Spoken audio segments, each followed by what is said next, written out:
So we're here today at DMEXCO 2024. I'm joined by Ronny Linder, CPO of Relevant Digital. Relevant Digital is a company that's about 10, 12 years old now. We started out as reselling and consultancy, but like 6 years ago, we started building up our own SaaS business. And yeah, that's what we're doing today. Now it's like 80, 90% of our business is that. Yeah. And it's going great. Like we have 50, 60% increase in turnover year on year for a few years back. And we are self-sufficient. We don't have any investment or anything, so we are bootstrapped. Yeah, always so helps. That's always nice. Yeah, you don't have to fight investors and stuff like that. So no, it's great, and I own part of the company, so it's great. A few years back, if you go 5, 6 years back, the wrapper business, where you handle pre-bid, it was, very technical. There was no proper GUIs for it. Yeah. So that's what we started to build. And based on our relationship with larger publishers, mostly that we did consultancies for, we knew that they were facing the same problems that we were facing about control and transparency in the ecosystem of Adtech, right? So that was the problem we started solving. And so I would say that our clients are still like the big publishers, medium size as well. And then also what we call programmatic networks, a sales network. People who work with a lot of publishers, with hundreds of websites, because they face the same type of problem. They need to take action, they need to monitor, and they need to understand what's happening. Sure. So those are the things that we try to solve. Sure. And in terms of the geographies you target, is it mainly EU, or is there any other regions we of want the world? the US. I think everybody wants the US, It's a very big place. Yeah, and it's but it takes time, and we've been trying it for a few years and gradually growing, small steps, but it's coming. And we are making our first hire in the US now. So we will have people on the ground, which I think is really important. But at the same time, there's a lot of companies who just have investment money, throw everything at the US, there for 2 years, break the neck, and then almost go bankrupt. And that was a strategy we never wanted to do. So incremental growth and work with people that we know over there and build slowly. Sure.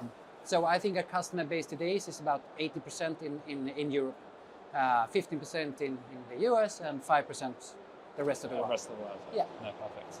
So that's how it looks today. Perfect. Yeah.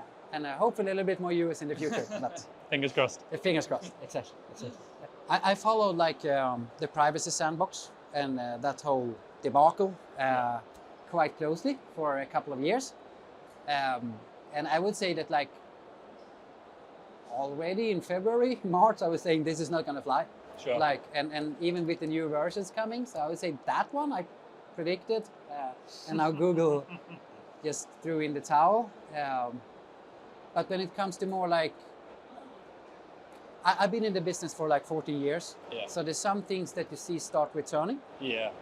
I think with the Privacy Sandbox, you see there used to be a time where first on page was really important. What was the first tag that was loaded on the page? And that was why everybody started building ad servers back in the days before it was pre-bid, before it was programmatic, and now none of those ad servers exist almost. But with the whole Privacy Sandbox and Google started taking more power back into the browser, it kind of became the same thing again. Sure. Where is the power? The power is the first one to load a page, right? If you're talking about client side at least. So I think a browser war was kind of brewing, but now I don't know. With Google, I think Google's dominated that. Yeah. But they're losing traction. So, but I don't know. Right now, it's of course everything related to AI.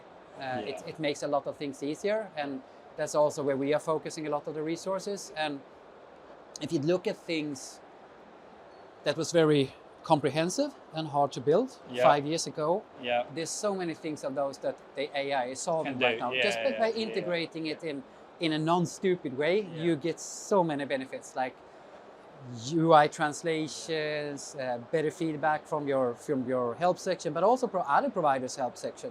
Because you can scrape and you can integrate their repositories into your help section in a completely different way than what you could before.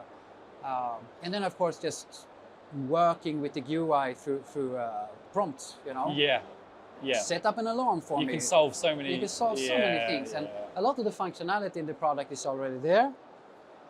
But now you can get someone else to interpret it, and certainly for like the less skilled users, maybe sales users who don't use the product that much or don't want to use products, and because they want to sell. For them, it's really, really beneficial to have something where they can Guilty just query. charged. I know it is, but it's So definitely, there's a lot of things happening with that, and I think I know it's a cliche, but we're only scraping the top. There's new things that pop up in your head every month regarding that, because you see something new that's possible to solve. Perfect. So I guess that's a lot of things. A lot of things. A lot of predictions. And then when I work with the rest of the team, it's always sparring between the tech team, my development team, right? Okay. the publisher, and also the market. So there's always that dynamic, I think, that is constantly happening. Well, it's hard to balance what the publisher wants, what you can offer at the moment, and what you're already working on. Yeah, absolutely. So publisher will come to you with a challenge or a solution they want. Yeah. Sometimes you have the solution in hand, sometimes you have to build it. Yeah, absolutely. And then the tech team will have to divide time and resource to actually figure out how to build a platform built for your publisher. So, and sometimes you just need to say no. Yeah, sometimes. Like, I think one of the most important tasks of being a product owner is to be able to call bullshit. To be completely frank. Like, it might be from the market, it might be from the publisher, it might be from your own internal team. But saying no is very important. Otherwise, you're going to waste resources. And that comes with experience, I think. Oh, for sure. Yeah, and good relationships as well, because nobody likes to hear a no. So good relationships helps when letting people down in a hard way. What are the plans for Relevant Digital post 2024? I want us to grow in the US. Yep. I want us to have a proper UI update and a really good AI integration that really solves problem. What problems within the UI? And I think, we started building the product 5 or 6 years ago, and it was very focused on technical functionality. Right. Okay. So there are some function stacking, that hasn't really been thought through in the UI. Okay. So we are reworking on that, and I really want that to be launched Q1 2025. Yeah. And then of course the AI integration and iterate on that. That's going to be like really important for me. Yeah. Is that something you'll build or just get from a third party? The AI definitely third parties, and several actually, because like right now we are looking at Anthropic. Yeah. But ChatGPT released a new version, 01, which is more very analytical. Good. It's very good. Very good. Looks very really good.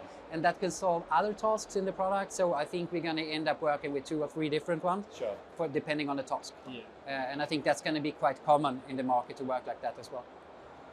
But who knows? But they are good for different things. That's how it is with everything. No one has a magic ball on what will happen, exactly, so it's hard to predict. Yeah. Well, it's been lovely speaking to you today, Ronnie. Likewise. I'm sure I'll see you around the event. Oh, absolutely. And at the after parties. Yeah, for sure. But no, it's been a pleasure. I appreciate it. Yeah, likewise. And, Thanks, man. Thanks, man. Thanks, Take man. care. Take care. Bye-bye.